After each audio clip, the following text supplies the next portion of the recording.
joining us on this Friday. It's a rainy Friday here, but it's the end of the week. We all made it. And I have got a treat for you. I have got Miss Lyndsay Chollak. Yes? Did I say it right this time? You did. 10 points. Yes, 10 points. 10 points to Gryffindor. Woohoo! All right, Ms. Lyndsay helps women entrepreneurs turn their fear into an asset, show up authentically, and monetize their social media presence. I just started following her a few months ago. Her posts are always high value, no bullshit, and entertaining as hell. And I've been getting to know her, actually been speaking to her and building a relationship, and she's just as amazing offline as she is online. So I'm really happy to have her with us today. Hello, Lyndsay. Hello. Thank you so much for having me. And you know what I love is that you know all my pop culture references. We do. We're like, oh, wait, you're talking. Well, what did I catch you with the other day? I think I've caught you with like an Office Space. Fifth Element. And there was something really, really odd that even I was like, I don't know. And then I asked you about it and you're like, yep. And you got it. I forget what it was now. I got to go back and look, but it was so good. So it's like, I do that in my post because I want to see, like, are people paying attention and are they my people? Do they like all the cheesy pop culture references? It's so fun. It's fun. I love that. It's like, I love it when people manage to deliver value and show their personality, show not tell. It's not like, I like cheesy 80 movies. They're like quoting Howard the Duck, and you're like, what? And you get so excited. You're like, I know what that is. Oh my God. She totally just said something that was completely Ferris Bueller. Love it. It's so fun. Love it. So thank you so much for coming and talking to my crowd. Yes, thank you for having me and inviting me. Do we have a bit of a bump? Of course. Yeah, there was just a bit of a bump, and like you went robotic for a second. You went like Matrix voice for a second, and I was like, "Whoa, what's going on?" There might be Matrix references. I'm just getting ready. Cool. I mean, Matrix. We are living in the Matrix. Do you have the thing in the back of your head right now, like loading? Mine's a little old school, so I've just got the port that goes straight into all the books behind me. I'm just kidding. Wouldn't that be amazing, though? Oh my God. The scene in Buffy the Vampire Slayer where Willow just goes through the books and puts her hands on them and just starts sucking up all the knowledge. I was like, oh, I want that so bad. No, I don't want to. Me too. I don't want to go homicidally crazy like she did afterwards, but the ability to just literally soak up knowledge by osmosis, I know. And that was a huge theme in the movie Meteor Man. Did you ever see Meteor Man? No. So all I remember from that movie, somebody please let me know if you've seen this movie. But he touches a book and he knows everything in the book for 15 seconds or something like that. Not enough, but could quite very well be useful. You'd be carrying a shit ton of bags with you everywhere you go. That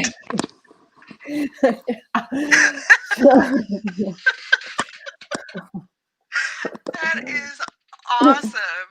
So, Lyndsay, tell everybody, I know I read your bio, but you're amazing. So I know that's just barely scratching the surface. So tell everybody a little bit about you and your business. Okay. I will tell as much of the Coles Notes version as I can. So in 2009, my husband and I opened a yoga studio. And in my head, I was like, we're going big or we're going home. I want to heal as many people as possible. So we had a really huge space. We had 2 yoga rooms that fit 70 people. I was not joking around. Holy shit. And I didn't realize, I just made up my mind. I said, no choice. I'm going to run this. I'm going to run this at high level. I'm going to help as many people as possible. And so insecurities about showing up or teaching. That wasn't even there at all. I just had such a deep, purposeful mission. And but what I didn't prepare for was that my four walls, my landlords, were not so great. I will I like how you hedge. They're not so great. I will say this. I will say this in the nicest Canadian way that I possibly can.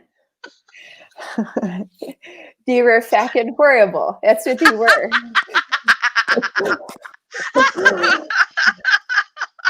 I pray for them, but I don't.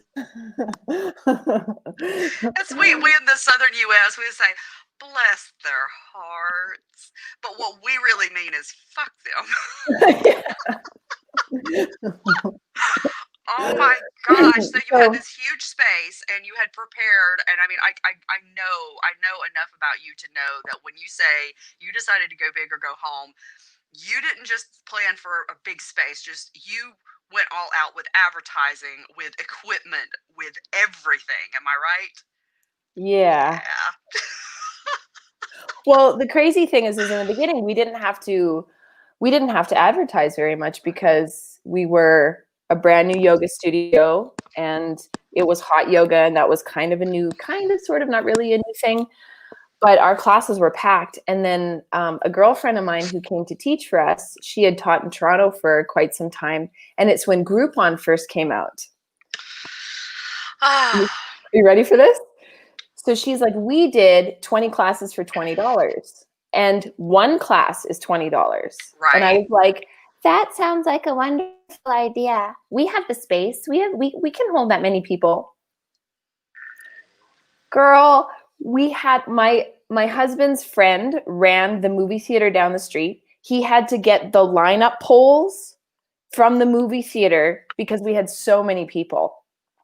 And what ended up happening as a result of that is that we tried to accommodate everybody, but it was like there were so many people in there that it was really hard to give the love and the TLC and the patience.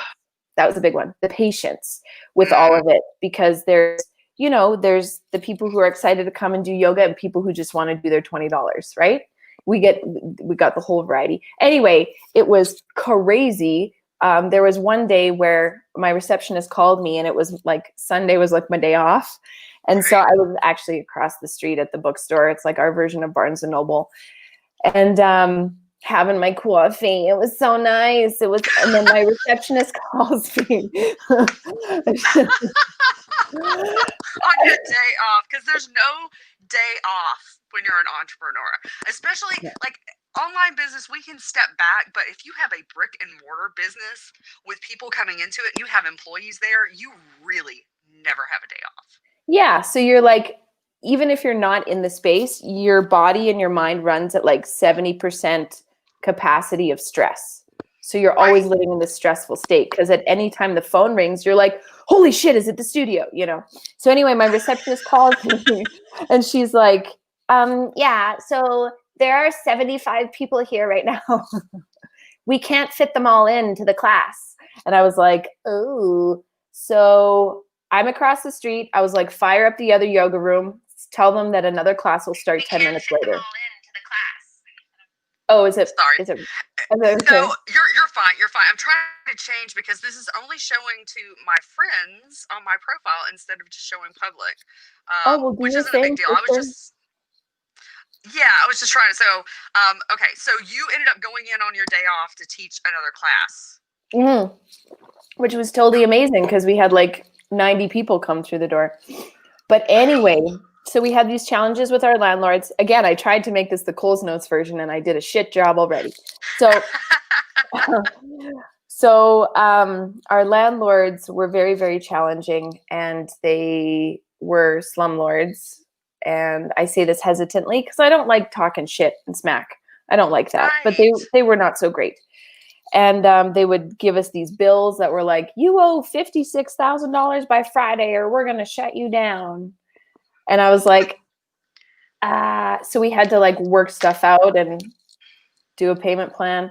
But the reason why they were allowed to do that is they said, oh, it's like back charges from like 3 years ago.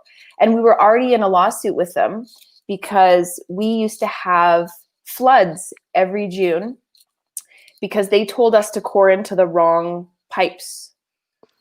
And so every time it would rain inside the studio. Not money, but it would like all the water would come through the showers and stuff. So we had 9 floods. We spent $350,000 in damages.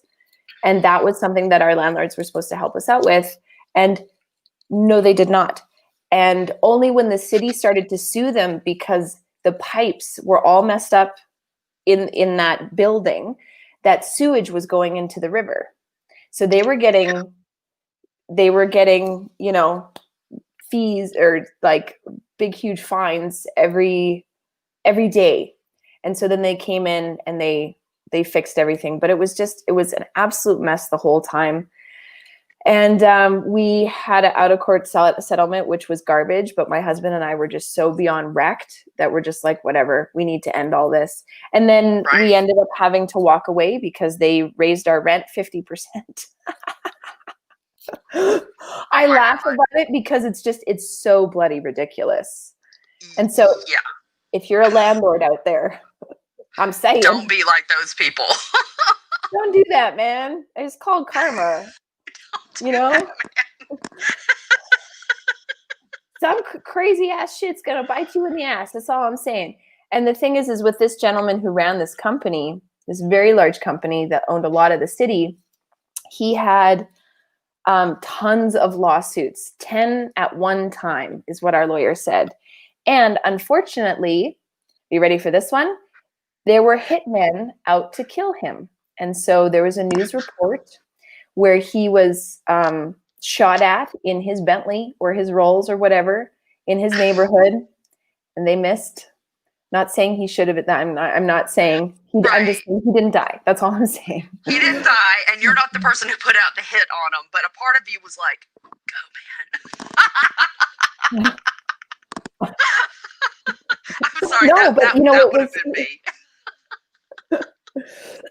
I totally feel you, because when we get wronged, it's like, well, they deserve to get theirs. But at the same time, his kid was in the car. And I'm like, I know this guy does a lot of shady stuff and he is going to get his, but nobody deserves to die. You have to know that when you're getting a hit put on you, you probably should like reorganize your business plan. That's all I'm saying. You know, I mean, there's like, that's a significant problem. Wow. Yeah. Wow. Okay, so all of this happened. There was a lawsuit. There was a settlement, but it was shit.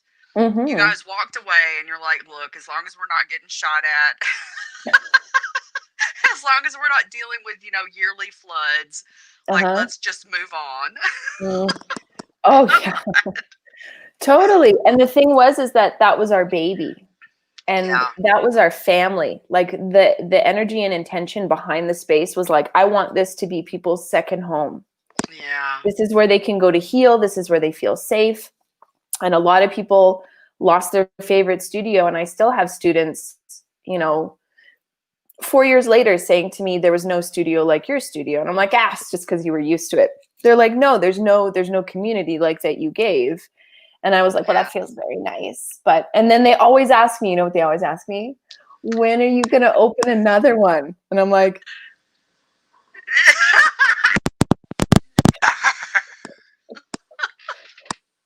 for a while, I was like, I hate yoga. I hate it.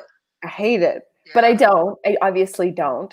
Yeah. It's just, it was all the experience that, like, girl, we had people drive through the windows of our studio and almost kill our receptionist. I'm not joking. The stuff that happened, if you ever want to open a business, you come talk to me, because I had all of the craziest shit happen to me ever. Like a student going crazy and screaming and F-bombing everybody in the studio and like having to call the police. We had it all. We did. Girl, that space, like, that space needed to be like saged and then like blessed by a holy person from every world religion. There was something going on. We had a shaman cleanse the space every 6 months. I shit you not. And it still had that? Yeah. Because when you put out the energy to have a space where people heal, a lot of people's deep darkies come out. You know? And you just got you just have to make sure that you're taking care of yourself, that you're protecting yourself, that you're doing your own yoga. And anyway, so after having closed the studio, I was like, even though I was happy, part of me was happy. My Gemini twins, Gemini 1, happy that it was closed. Gemini 2, devastated, felt like her left arm was cut off, and I write with my left hand. So it was devastating.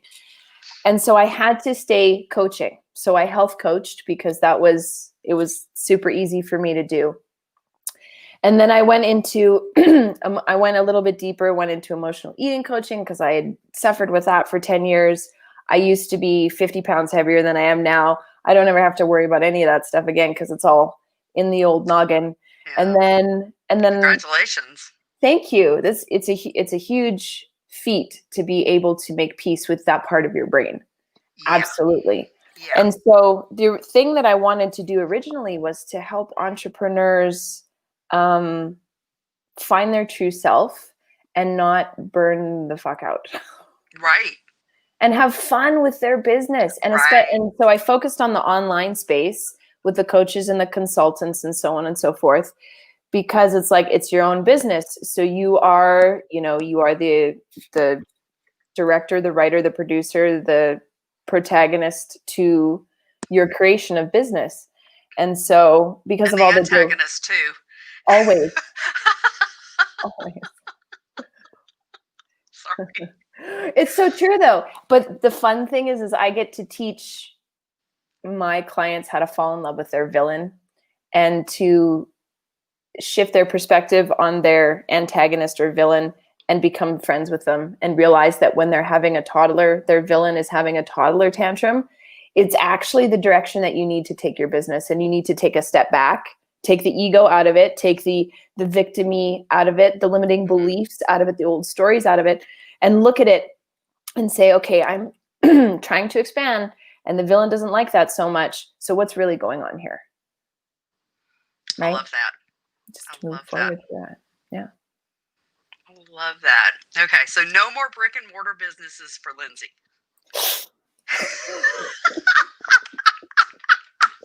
See, I hate that you went through that, but I love that you shared it. The one time that I tried to start a brick and mortar business, some friends of mine had come into some insurance money, and they're like, hey, let's start a business. And I knew that my friend's husband was wanted for something, but I didn't ask, right? So we were going to start a swingers club. Bring it on. And they're legal, they're legal in Georgia. Yeah. And so we went and we checked out the space, and we were going to rent the space, and we're going to have to do all this build out and everything. And we met like 3 different times, with checking it out. The last time, the real estate developer actually came. It wasn't just the agent. And he's asking us all these questions and yada, yada, yada. They present us with a lease that says that they can move us to an equal or smaller space at any time. No. Right. So we walked away. The motherfucker opened our club. Girl, that happens so often. What is wrong with people? Well, your own damn original ideas. Right? And so every time I drove past that place, I was furious for like 10 years. I was so mad. But it turns out that the reason my friend's husband was wanted was because he faked his death. And what they hadn't told me was that the insurance money, was his life insurance policy.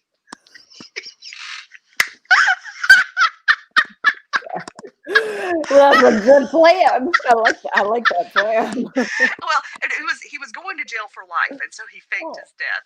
And then it was an afterthought that, like, oh, his parents had a life insurance policy. So at any rate, I was so pissed about that for years, but like, I really dodged a bullet because I could have been dealing with people with hitmen after them. Right? Like so my story, but different. you Yeah, know? it's like your story puts mine in perspective. It's like all mine was like pain before, but there wasn't like, it was like once it was done, it was done. Like if it Mhm. had actually gone through, it would have been so much worse. So, Holy crap. right? No wonder we get along so well. Like,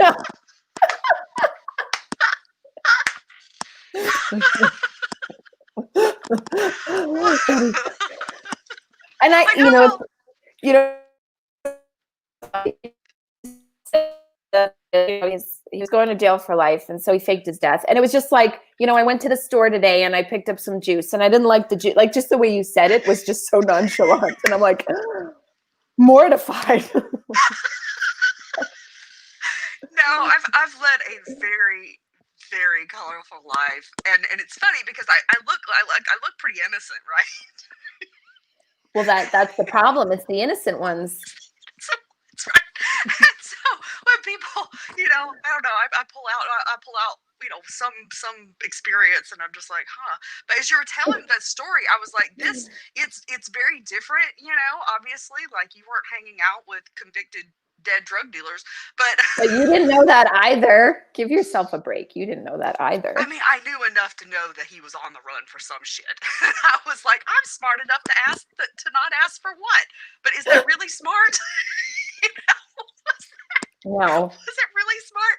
But yeah, I mean, but I guess I'm trying to commiserate, like, because I mean, when you have a brick and mortar business, it brings. I mean, online businesses, you have your own set of problems, Mm-hmm.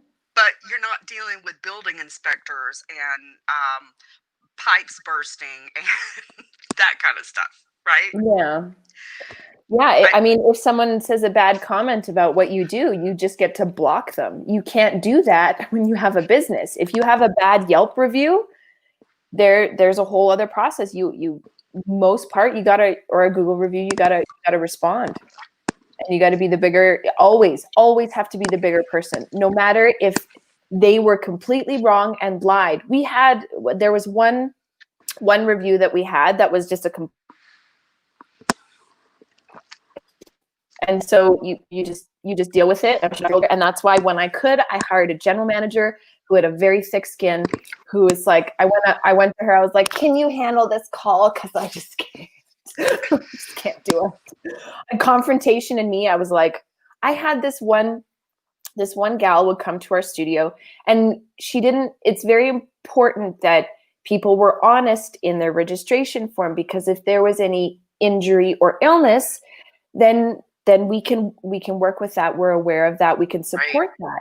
But if you don't say stuff, and you know, we just assume that you're, you know, all good and find out things later. Right. That's scary. And there was one gal who had, we're not exactly sure. We still don't know to this day, but she had some mental challenges. And so we knew she was kind of shy and an introvert, but that's all we knew. She was in her late 30s, and she still lived at home with her parents, and her parents would drive her to the studio.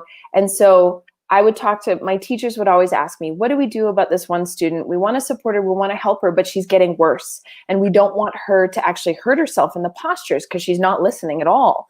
And I was like, okay, well, give a few compliments of what she's doing right, and then give her just one correction a class. Just give her one. And then, so we tried that for a few months, and then we tried other things. We tried talking to her outside of class and being so gentle. And then I get this call from her mother one day, and her mother told me that I was a horrible person and that I'm a horrible mother. And this is when I had my first child, and she was like 1.5. And she is just screaming at me and reaming me out. And I'm shaking because I can't. It's something that I might have troubles with the rest of my life, but I can't function. And my husband, he can see me, and I'm like in tears. My face is red, and I'm just shaking on the phone. He's like, hand me the phone. And I was like, no, it's fine. I'll handle it. It's okay. Because I was like, please don't punch a wall. Because he was like so angry, because he wanted to protect me. Yeah. And But the thing is that he worked in a lot of nightclubs. So even though he'll get very angry, he can still be very proper and very calm. And so he got the phone and he was talking very loudly, but he wasn't yelling. Right. And I'm just like, still my adrenaline is trying to calm down. And I'm like, thank you so much. So he told her to come and sit in. It's not funny, but that was funny. Gotta add a little pizzazz, a little spice, and all the things that you do.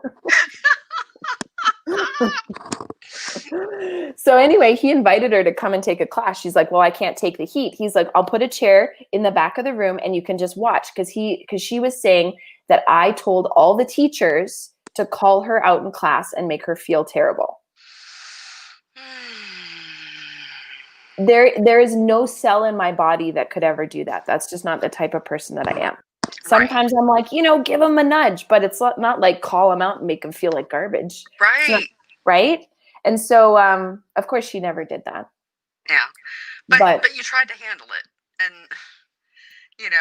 that's all we can do. And I mean, nobody likes negative feedback, but it can be delivered in a way that's helpful, or it can be, and it's hard to say in that situation because it could be that the girl went home and completely misrepresented it to the mother, either because she was being spiteful, or it could be just like her world perception, felt attacked. Or it could be that the, girl went home and just said, I don't know, I was a little frustrated in class today. They were trying to help me do something different. And the mother spun it out of control.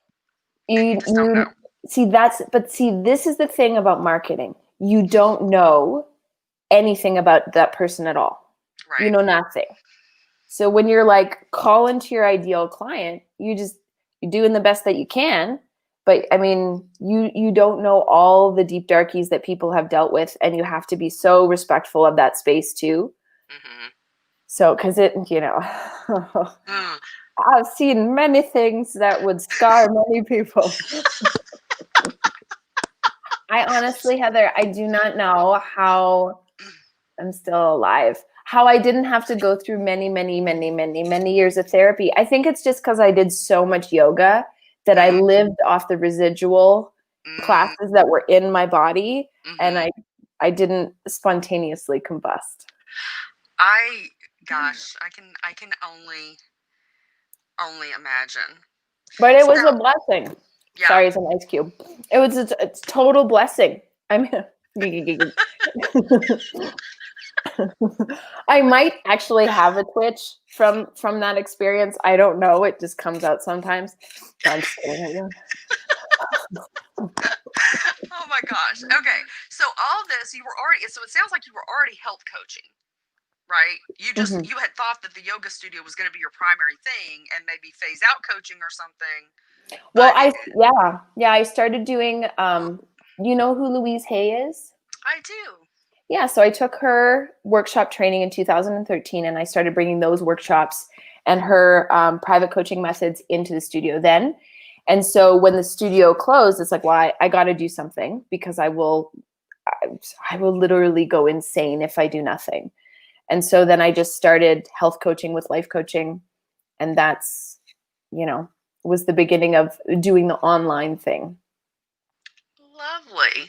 And so through all this, I imagine that you did experience quite a bit of fear.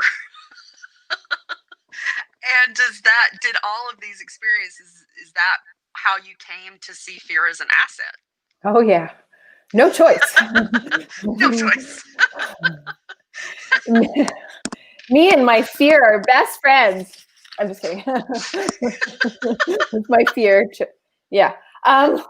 No, I had to, because it's like, I have this drive of my underlying purpose in life is to help people be better people and to expand. And so everything that I've done in my life has been that, whether it's been through yoga, whether it's been through nutrition, whether it's been through eliminating emotional eating, and whether it's been building their own business. And fear it's the same through all the things. It really is. Mm-hmm. It's just old stories that don't serve you, but you keep taking them as they still exist today, every day, all day. But it's just, you need to let your old self die and embrace and create who you truly want to be. And I'm so grateful for, oh, goodness, I can't tell you how much anxiety that I experienced through everything that I did.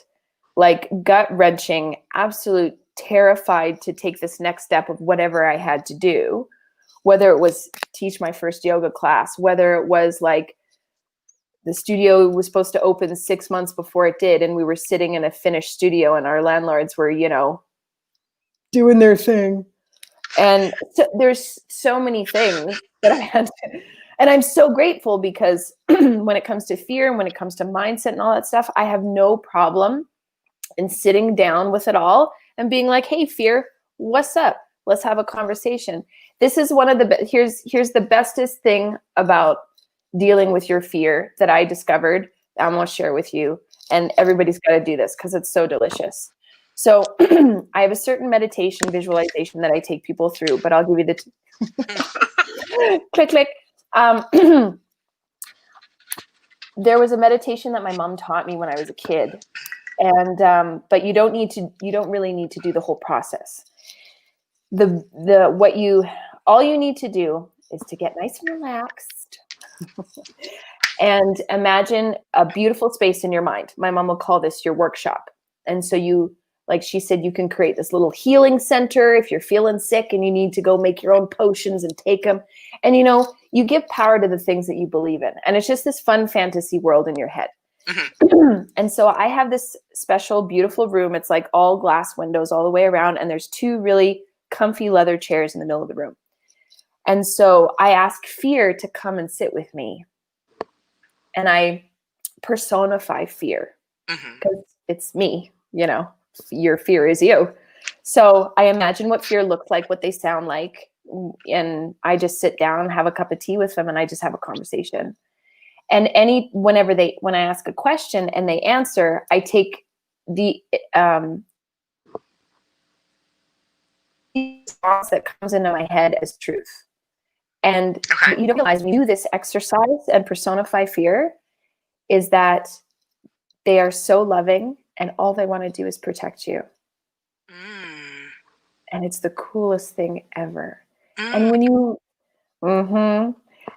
realize that fear is just a very overprotective individual in your life that loves you to bits and bytes and doesn't want you to put yourself in harm's way and does stupid ass shit to keep you on the straight and narrow, then you can have a better communication system with your fear. Then you can understand your fear better. And then what you deemed as fear before you did the exercise no longer exists in the same way. You've redefined fear, you've given it a different meaning, and it no longer has a chokehold on you. Wow. Yeah, I've never heard that before. I mean, I've heard some elements of it, but the way that you really put it together is really brilliant. I like that. And I felt like this whole like soothing calm come over me as you were talking it through. Yay. So yeah. Mm-hmm. Wow. So here's your buddy. Yeah, it's interesting. I've been talking a lot about people with handling objections. Mm-hmm. And Yeah. my whole thing is like, I hate overcoming objections. I talk about addressing concerns because the energy is very different, Very different. And I talk about how, how like you get on the phone with someone, you get on a sales call with somebody, and at the first part of the call, they're like, "Yes, I want to change. What's going on? It doesn't. This isn't what I want. I want something different. The difference going to be so great." And then once you come down to the money, that's when fear comes out. And I had a mentor that called it the critter brain. It's like the reptilian brain that's only concerned with that survival. And it's like you can't, from the standpoint of the coach doing the sale, you can't look at that as your enemy. You have to recognize that part is just trying to protect them, you know, Every um, time. Mhm. every single time. And so I'm like combining what my perspective with your perspective, and it's very cool. Mhm. Yeah. I find when you ever have any really hard to deal with thing, especially if it's not a person, you know, if it's a certain emotion, or I even tell people, especially if they have a lot of money mindset issues, personify money. What is money? That's a good one. Ooh. Personify money. What does money look like to you? What does money look like to you? And for me, and this was really interesting because when I started doing having conversations with different parts of myself, like I would sit down with my inner child, and that was just a mess. I'd just be crying and holding my inner child, like I am so sorry the whole time. So, but when I started personifying more, you know, things in my life that I had a really, really hard time with, and I just couldn't work through because you can't work around anything because you just circles. Mm-hmm. So in working through this, and when I started doing the personify the things and it came to money, I was like, ooh, I'm gonna try money. That's a really cool idea. Yeah. And so I was like, okay, well, what does money look like? And I imagined him as this like beautiful, chiseled man, very dressed very, very well. And as soon Oh as I my. saw him, I know, like, yeah. But as soon in my head, as soon as I saw him, you know what the first thought in my head was? I don't deserve you. Oh wow. Boom. Right. And then he said, "You're ridiculous." I was like, "I love you, money." And it's fun. Like when you actually start to when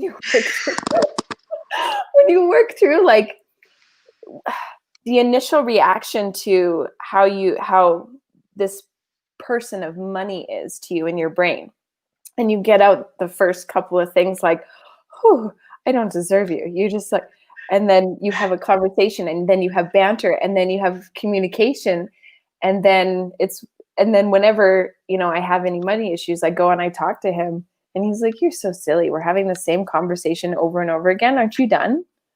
And I'm like, Maybe. "Okay, whatever." I just if I wanted to come and talk to you. That's what I wanted to do. if I get over it, do I get a foot rub?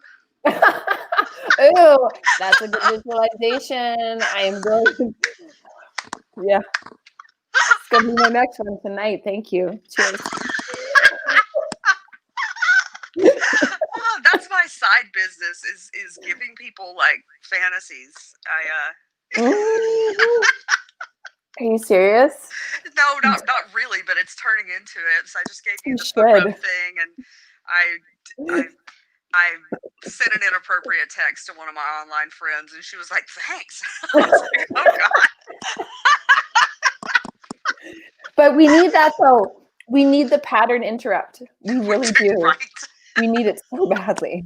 It's like, God, I'm just trying to work out everything about this fucking new offer and sex. Okay. We gotta think Okay. about this for a minute. Yeah. I love that. I do too. So yeah, so after you sit down, you go to your healing space, Mhm. and you set it up very comfortably, and then do you think beforehand, like what is fear going to look like, or what is money going to look like, or do you just kind of like get there and then let your brain personify it? Yeah.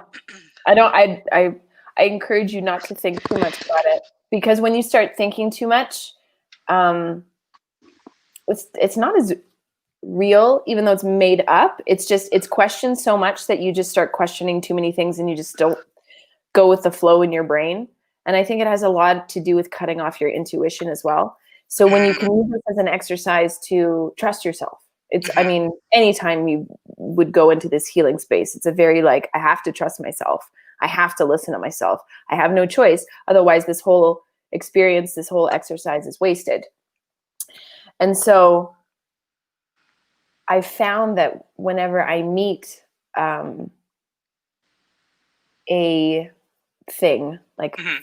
fear of money. The idea that I had before I went into the visualization was not the same, because I expected like fear to be like Baphomet, you know, like, hi, I have you living inside me. Awesome. I knew it. I knew it. I knew it. Mine would be a zombie. Or like a zombie me. Oh, that would fuck me up. A zombie you that's like way much more calmer. It's like, I'm trying to scare the crazy shit out of your life. Why don't you just let me do it? Right? Oh God, that would be horrible. I should not have set myself up for that. Okay. So, okay. So you sit down and you have a conversation. Do you have like interview questions that you strongly suggest people ask if they are having problems getting the conversation started? Let's say, fear doesn't feel chatty. That's very interesting. Fear doesn't feel chatty. I am extremely chatty, so I have anything that's in my head, we talk for days. If fear isn't really chatty, well, I would just say, what the fuck's going on? Like, trust yourself. If you're frustrated at your fear, be frustrated at your fear. Right. And if your fear gets frustrated at you back, I mean, there's tons of answers right there. Yeah. So you don't have a communication system with yourself because you are talking to yourself. Right. Let's be clear. That bear you're poking over there is you. Yes, yeah. Always has been. Always has been. Okay. And so Yeah. you find that after having these conversations, is it pretty much resolved, or do you have to then like journal and tap and like, is there an Hypnosis, after process? electroshock therapy. Right. No, you take it. You I've found that whenever I've given my clients this, they might do it quite a bit in the beginning, but then they don't have to because they're automatically aware. It's like they've opened the gate to listening to that part of themselves, or the door in their brain, and they hear it more without having to actually relax and create a space for it, make effort. Without Then it having just to, becomes easier. It's like, oh, well, I've already had this conversation without having to. You said we had a lag there. Yeah, we had a lag on. Yeah. I was going to say, yeah, no, this is the matrix part where you're going inside the room, inside your head to have a conversation with the you that's not you, but it's you. It sounds like we just combined like Matrix, Inception, and Louise Hayes. Yeah, I told you we were going to talk about the Matrix today. Just came up. It was just waiting. It was just waiting to come in. We are Neo, and we are Morpheus. I want to be Trinity. Yeah, and Trinity. Just all of them. We're Cypher. We're the bad guy. He's terrible. But but I don't know. You and I had a long talk. There's people that they don't want to see the truth. And if you try to wake them up to the truth, they're going to attack you. They're not going to attack the system that's lying to them. They're going to attack you, and then go back into the system as quickly as possible. Because they think that they're safe there. Right. Exactly. But they're not. They wonder why they're sad all the time. They wonder why things aren't working out for themselves all the time. They wonder why there's resistance all the time. And so they don't realize, and they were never taught to go within. Right. It's like, no, I feel like I'm without, so I'm going to blame everybody else, because that's what I learned from my parents and my teachers and watching all the things. So it's always been this way. Yeah. But that doesn't mean it should always continue to be this way. Totally. And our one responsibility is to not do the same things that our parents did before. It's like our one responsibility. Listen to yourself, because you were born with yourself, you die with yourself, and that's all that matters. And it's all that's going to happen. You're going to not be born being able, or die being able to blame other people. Right. Well, you can try. And you know those people live till they're 100 because it's got like God's way of saying, come on, I know you can do it. Just go within. I'm going to give you a few more years, and I'm going to give you some arthritis. So you sit your ass down and you think about the shit that you've done. So wait, so if we go and have the conversation with money and fear, do we die sooner? No, not necessarily. I think one of the things though is that we get to live a more enjoyable life. It's not about numbers of years. It's about, the quality. Totally. Absolutely. Yeah, I think so. Yeah, I'm with you. Totally with you. So Lyndsay has an amazing Facebook group. It is called the if I can say it, Magnetic as Fuck Women Entrepreneurs. So Magnetic AF Women Entrepreneurs. And hi Amanda. She came home to see us. Amanda Rose came to see us. Hi. I don't know when she commented. I'm just now seeing it. I see nothing. Oh look, there's a comment thing like that. Oh yeah. look. Yes. Do we have comments? Can we even see them? Hey. Hi. Yeah. So she's got an amazing Facebook group. She posts in there a lot, and like I said, it's and she goes live a lot, and I love it. You're delivering value. It's not like the bait and switch of I'm going to tell you this, and then you get in and like the whole live, you're like, she mentioned she was going to talk about 3 things. I don't hear these things. Don't get me wrong. I do get excited and I get a little bit off topic, but that's why I'm like, okay, that was a sidecar. We're going to circle back. We're going to come focus.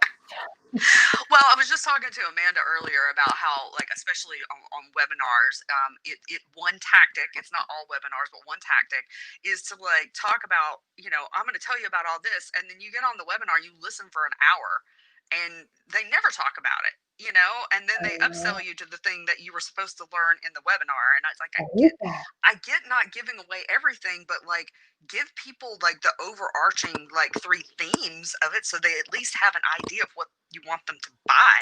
Yeah. Or you know what? Just tell them the truth. Tell them what you said you were going to tell them. Exactly. And the thing is that they're going to need help. Right. That's why they're going to buy from you. Just tell them the secret. Don't lie. Right. Yeah, exactly. Yeah, exactly. And Lyndsay does not do that. She comes with it. She comes with it strong. And like I said, it's always like, I love reading your stuff because it almost always makes me laugh. And it's just real. It's just so just stripped down. Here's the truth. No bullshit. And I really respect it. So we will definitely be putting a link to the group so that you can go over and get some of Lyndsay's goodness. Thank you. Yeah. And I did a live in there on, was it Tuesday? Wednesday. What day is it? What name? What's my name? What day is it? Let me out. I just want out. Yeah, I did one of my best lives ever. And I'm not a hypey person, but yeah, I did one of my best lives ever where I talked about how to keep going even if you're not seeing progress. So you want to see that, go over to, thank you. It felt really good. I'm really glad you asked me to do that topic because yeah. So if you want to get that, definitely get over in Lyndsay's group. And tell us about like what are your current offers? What are you doing right now? What are my current offers? Well, I have 2 more spaces left for my private coaching, but what I always encourage anybody to do is they come into the group, get to know me, get to know my personality, get to know my style, see if we resonate before you reach out at all, because I really believe finding your own coach takes a little bit of research, and you gotta, if there's any red flags, there are lots of amazing coaches out there that you could choose. Make sure that they're true to their delivery on all the things that they say. And I mean, next week I'm going to be launching something new. It's on my list, but I'm just gonna leave it at that. You got to come in. I always got lots of goodies going on in the group. I always got lots of treats. And whenever I go live, that's the time where you get free coaching from me, because I don't do free coaching. I don't do strategy calls or anything anymore. My business is slightly shifted, and it's actually been doing really, really well. Awesome. In that lit way. And things might change and I might go back to the other way. And that's the thing, is you got to listen to your intuition. You got to listen to what you are on fire about, because you can't sell something that you're not on fire about, because people can feel that 10,000 miles away. Yeah. Yeah. But that's where I love to hang out in my group. It's lots of fun. It's like family, sisters, more sisters, and a couple of brothers. And a couple of brothers. Do you have men in your group as well? Yeah, and I've got quite a few men clients, which is always interesting. Cool. Yeah. Cool. Yeah, because it's interesting. I just got into a group that I don't know statistically, but I'm not used to being in groups with men in them. My group has one guy, and it's very different. Oh, real quick, I'll get you to weigh in on this. So tell me, girl. So I started thinking the other day about the common stereotypes of female entrepreneurs. Mm-hmm. And what I've come up with is you've got like the boss babes, the spiritual as fuck, and like righteous about it, like. I know what you mean. And the mompreneurs. Yeah, those are good categories. And like, I don't fit into any of those, you know, which is okay. I can get along with, you know, people in all those groups, and I just think it's really funny. Like, so many of the female entrepreneur groups are like spiritual boss babe mompreneurs. It's like combining all the stereotypes, right? What do you got to say about that? Just interested in your thoughts. Well, I appreciate people trying to pick a niche, but when you make it like all the things, you're not really picking anything, right? But it's really important to go through that to decide what does resonate with you, what does work for you. Because if you're not getting any feedback or any engagement, or it's just all wishy-washy, that's exhausting. Yes. It's really exhausting. Having a direction, having a focus, having goals, all the third dimensional things are really important if you're going to have a spiritual business. I mean, we are spiritual beings for sure. You got to have, it's the whole 80% mental, 20% action thing, but you still got to have your feet grounded in the earth, because you just fly away. Right. Oh yeah. So I think that a lot of times, like you do a lot with identity, and I think a lot of times when you come into the online space and you're new, you know, you have no idea how to market yourself or brand yourself, and people will jump on these trains of, oh well, I'm a boss babe, and it's like you and 27 million other female entrepreneurs. Like, if you want to stand out, you're gonna have to find like a way of tweaking boss babe, or just, you know, go and do yourself, you know. But I was talking to somebody who's completely outside the industry, and she's like, if that's what it is for women, like, what is it for guys? And so in this group with guys, I was like, men, what are the classifications of male entrepreneurs? And they were like, bro, super bro. This is all bro. King bro. King bro, super bro. It was hilarious. And they broke it down into like 4 different types of bros, and it was like funnel bro. Yeah, totally fun. There's the funnel bro for sure. Digital marketing agency bro. There's that too.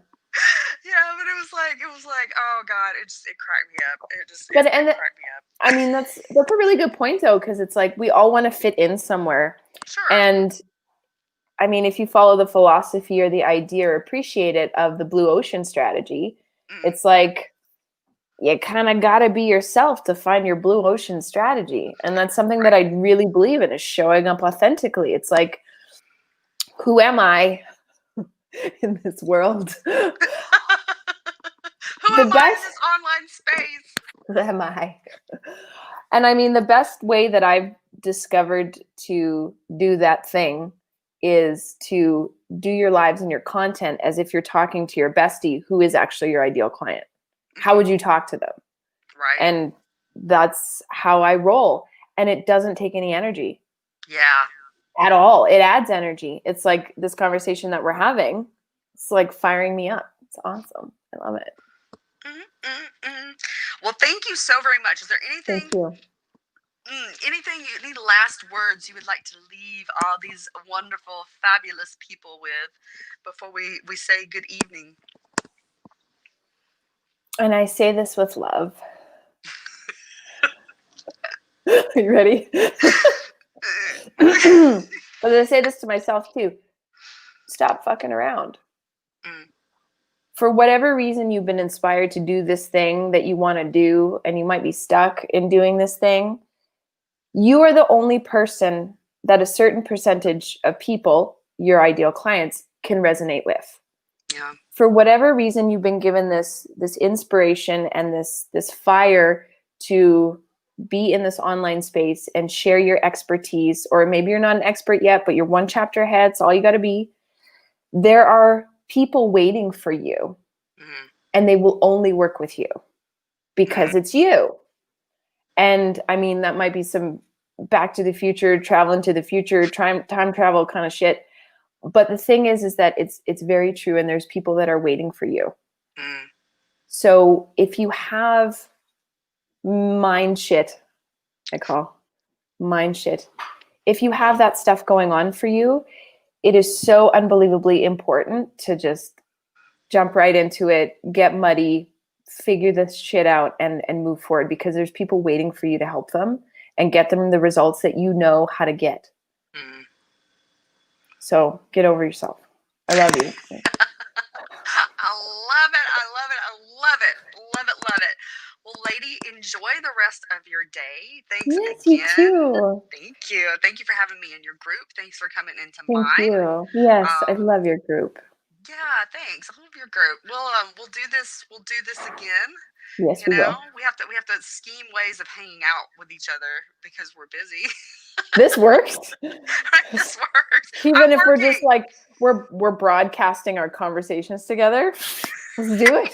I mean, how else do you get to know people? All right, lady. Because I want to hear more about the story of you trying to open a thing. I want to know more. I want to know the details. Oh God, it just like, I don't know how I'm alive. I don't know how I'm alive. Like my 20s were like, they were really entertaining, and I don't know how I'm still alive.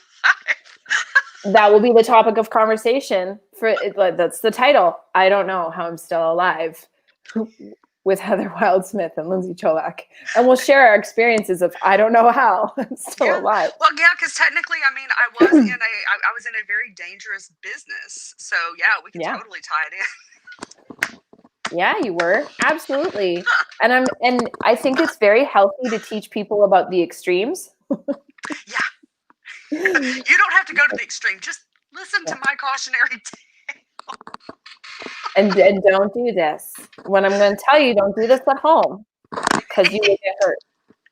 I don't want to see a YouTube video of you doing this next week. Totally. On a side note, thank you so much. Thank you so much for this. This is just so much fun. Yes, I needed this. I needed some connection, and I hope you guys at home got something out of this. I know we talked and bullshitted a lot, but what she shared about that visualization, like, that is gold. I mean, I've been doing personal development stuff for 25 years, and that is gold. Go. I know. I gotta write a book. Definitely. Gosh. All right, lady. Enjoy your day. Bye, everybody. Thanks for watching. Give us a hashtag replay, and ask any questions in the comments, and we'll get back to you. So, and make sure you put your I'll put the link in the comments. Okay. All right. Awesome. Bye. Bye.